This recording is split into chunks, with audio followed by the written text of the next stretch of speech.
Assalamu alaikum! Willkommen zurück bei Laura und Mariano. Wir sind in Saudi-Arabien, aber heute fahren wir ganz woanders hin. Wir lassen unseren Van hier an diesem großen Strand und da hinten seht ihr vielleicht eine Brücke und die geht rüber nach Bahrain. Ja, wir haben das große Glück, dass wir hier von unserem Freund abgeholt werden und dann mit seinem Auto darüber fahren. Und ich glaube, es wird ganz cool. Bahrain ist ziemlich klein, ist eigentlich nur eine Stadt. Wir sind aber trotzdem gespannt, da mal hinzufahren, haben keinerlei Erwartungen oder so, wissen auch nicht so viel, aber nehmen euch natürlich mit. Weil die Menschen so offen sind, gefällt uns Saudi-Arabien bisher sehr gut. So bekommen wir ziemlich einfach einen viel tieferen Einblick in das Land und das Leben hier. Mit Faisal, unserem neuen Freund, den wir beim Campen kennengelernt haben, hatten wir schon so einiges unternommen, was ihr in den letzten Videos gesehen habt. Mit unserem eigenen Van wäre der Ausflug etwas aufwendiger gewesen, deshalb toll, dass wir die Chance hatten, das mit ihm zusammen zu machen. Also Bahrain ist ja ein eigenes Land, ist aber nur so groß wie Hamburg. Und es ist eine Insel, aber es gibt zwischen Bahrain und Saudi-Arabien eine ganz lange Brücke. Und in der Mitte, wo die Grenze ist, da gibt es eine künstliche Insel, Passport Island. Da sind wir jetzt und müssen jetzt eben aus- und einchecken. Für uns gibt es ganz easy ein Visa on Arrival, also einfach ein Visum, wenn wir hier ankommen. Kostet, glaube ich, so um die 12 Euro, sehen wir mal. Okay, wir haben jetzt unser Bahrain-Visum, das ist einfach nur so eine Quittung quasi, dass wir jetzt 14 Tage hier bleiben können. Ging jetzt voll schnell, wir mussten einfach nur schnell bezahlen und dann durften wir weiterfahren. Also die haben uns jetzt nicht mal noch irgendwo anders unsere Fingerabdrücke oder Foto oder so genommen.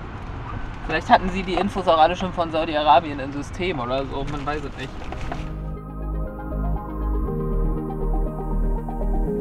Also nach dem einfachen Grenzübergang fuhren wir erstmal in die Hauptstadt Manama, in der etwa 350.000 Menschen leben. Wie die meisten Metropolen auf der arabischen Halbinsel ist die Stadt sehr modern mit vielen Hochhäusern aus Glas. In Bahrain leben insgesamt etwa über 1,5 Millionen Menschen. Das Land war schon vor langer Zeit ein wichtiger Ort für den Handel im Persischen Golf, besonders bekannt für die Perlenfischerei und den Handel mit Perlen. Aber wir sind ja in einem Golfstaat, wo auch hier in den 30er Jahren das Öl entdeckt wurde, aber dazu kommen wir gleich noch. Inzwischen ist Bahrain wie Kuwait eine konstitutionelle Monarchie mit einem Parlament und einem König. Aber nun erstmal genug mit den Fakten, kommen wir erstmal an.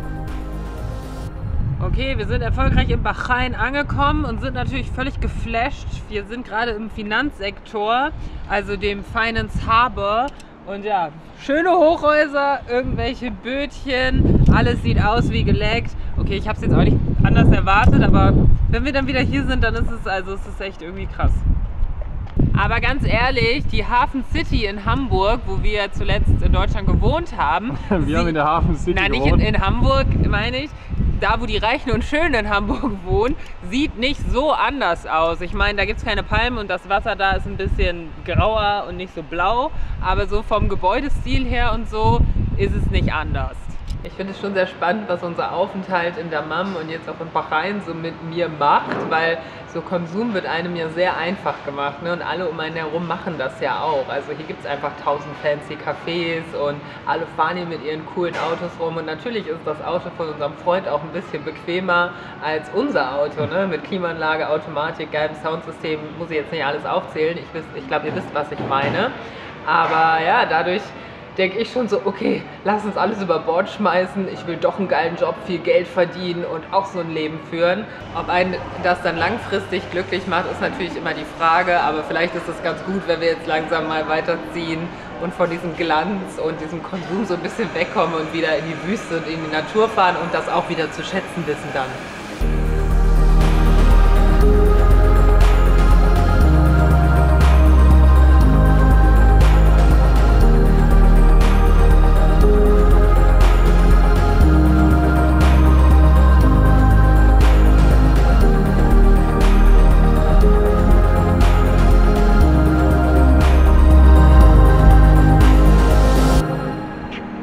Okay, hier haben wir eine tolle Aussicht auf Bahrain Downtown oder so. Und das ist eins der Wahrzeichen von Bahrain, dieses Haus mit den 3 Windrädern in der Mitte. Aber irgendwie funktionieren die gerade nicht, keine Ahnung warum.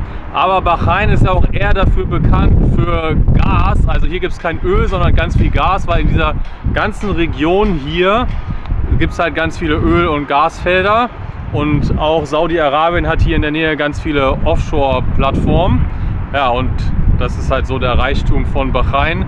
Aber die denken schon an die Zukunft und wollen sich schon so ein bisschen wandeln zu so einem Finanz-Offshore-Sektor. Deswegen sind hier auch ganz viele Banken ansässig und so. Und es gibt wohl große Steuervorteile, wenn man hier ein Unternehmen hat. Und die Währung hier ist wohl nach Kuwait die zweitwertvollste oder stärkste Währung der Welt. Deswegen versuchen wir nicht so viel auszugeben. Kurze Korrektur zu dem, was ich eben gesagt habe, während wir zu unserem nächsten Stop fahren. Also Bahrain hat wohl auch Öl und nicht nur Gas, das war Katar, das habe ich verwechselt. Aber Bahrain ist gar nicht so als Ölstaat bekannt oder wird nicht so gesehen. Also es gab hier nicht so viele Öl- und Gasfelder, aber die Bevölkerung ist halt super, super niedrig. Es gibt einfach nicht viele Leute, ist ja auch sehr klein und deshalb ist trotzdem so dieser Reichtum sehr groß und die haben sich halt schon sehr lange gewandelt in diesen Offshore-Finanzsektor. Okay, wir sind jetzt hier bei so einer alten Festung, die auch zum UNESCO-Weltkulturerbe gehört. Und das ist ganz cool, dieser Kontrast zwischen alten Ruinen und der fancy Skyline im Hintergrund. Und man muss ja auch sagen, es gibt schon viele Orte, die es halt nicht mehr... Sorry, da wurden wir kurz unterbrochen. Was ich sagen wollte, ist, dass es hier schon auch viele Gebäude gibt, die der Moderne weichen mussten. Also viele historische Gebäude, die abgerissen wurden, damit man halt fette Skylines und neue moderne Häuser und Straßen bauen kann. Deswegen ist es cool, auch was Altes hier zu sehen und ein UNESCO-Weltkulturerbe zu besuchen.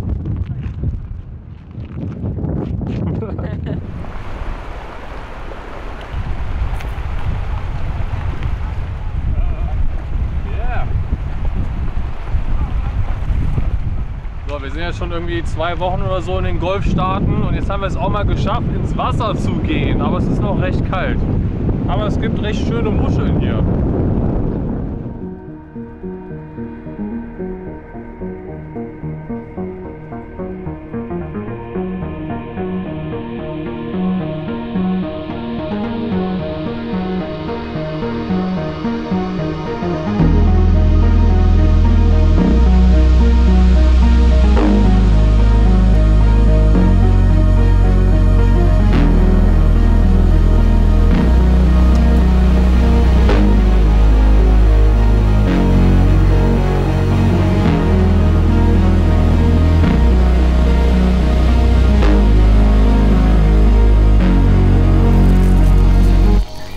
Hintergrund. Naja. Jetzt fahren wir gerade durch Dragon Town. Das ist der Stadtteil, der vor allem für die arbeitenden Leute hier so ist. Also man sieht hier einen klaren Unterschied zu den ganzen Hochhäusern und den fancy Häusern, wo die Einheimischen eher wohnen, also die Bahraini People, sage ich jetzt einfach mal.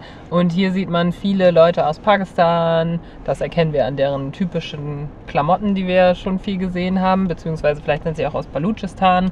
Generell, da wird das Outfit ja auch viel getragen. Genau. Und da ist der Lebensstandard auf jeden Fall ein anderer. Und hier in Bahrain sind es übrigens 50% der Menschen, die hier leben und arbeiten, die nicht aus diesem Land stammen, sondern halt aus anderen Ländern hierher gekommen sind. Okay, der nächste Stop ist in der Dragon City oder wie es auch mal heißt. Eine riesen Mall mit ganz vielen Sachen aus China oder so. Also so wird es irgendwie verkauft. Und es sieht auf jeden Fall anders aus, als wir erwartet haben. Und jetzt laufen wir hier mal rum, gucken, was es hier so gibt. Vielleicht was zu essen. Okay, war jetzt nicht so spannend dieser Markt, aber es war halt sehr viel Ramsch und nicht wie man sich das vielleicht vorgestellt hat, aber war interessant zu sehen. Wir haben jetzt aber auch nichts gekauft. Also ich glaube, Mariano und ich haben einfach ein bisschen was anderes erwartet unter dem Namen Dragon City? Dragon Town? Whatever. Also ich dachte zum Beispiel erst, es wäre so ein asiatischer Supermarkt, wo es einfach viele Produkte aus Korea, China und so weiter gibt. Mariano dachte schon, dass es irgendwie so eine Art Kaufhaus ist mit Sachen, was es ja auch war, die alle in China produziert wurden. Aber dabei dachten wir auch, dass es dann vielleicht einfach ein Riesenraum ist oder ein bisschen mehr Chaos und so. Und das war jetzt hier High Class, poliert, schön gemacht, schöne Neonleuchten und so. Das haben wir einfach nicht gedacht.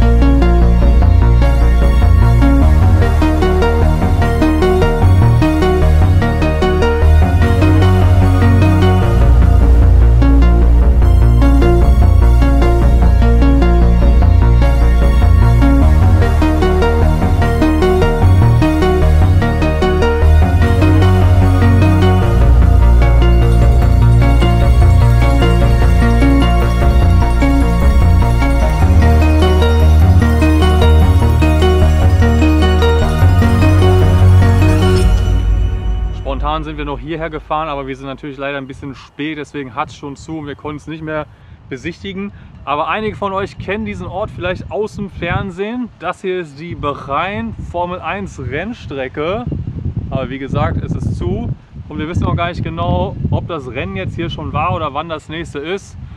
Aber haben wir jetzt so oder so eh verpasst. Ich möchte dazu nochmal klarstellen, dass wir persönlich jetzt nicht mal unbedingt Fans von sowas sind, ganz im Gegenteil. Aber jetzt ist man schon mal hier, wir hatten jetzt irgendwie die Idee, nochmal schnell hier hinzufahren. Trotzdem müssen wir jetzt nicht zum nächsten Rennen kommen oder hier eine Besichtigungstour machen. Aber ja, ihr habt es gesehen, wir haben es gesehen, jetzt können wir wieder weiterfahren.